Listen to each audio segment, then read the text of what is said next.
Mei 2018, Fransje Gomez.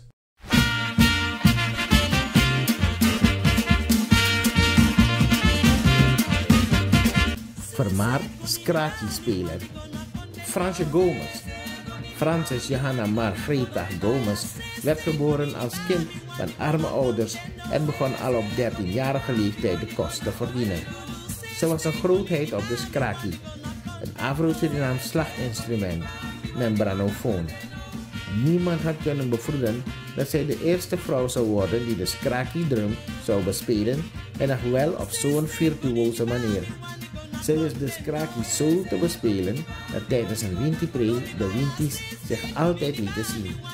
Ze wist alle slagen van de verschillende Winti-nummers te spelen, zoals deze bekend waren in Saramaka, Kamowijnen en Para. Deze manier om de scratchie te bespelen leerde zij van haar ouders, die uitstekende muzikanten waren. In haar tijd was het maken van muziek een mannenaangelegenheid, maar ze liet zich daardoor niet uit het veld slaan. Gomez was een geëmancipeerde vrouw die ook mannenwerk kon doen. Ze bouwde bijvoorbeeld eigenhandig haar woning.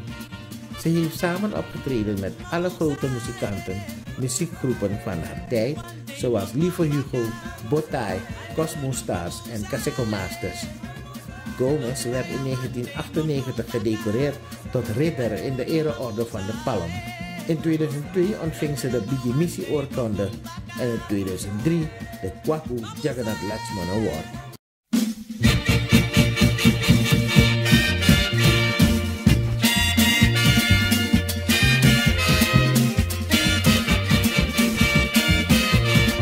Fransje Gomez.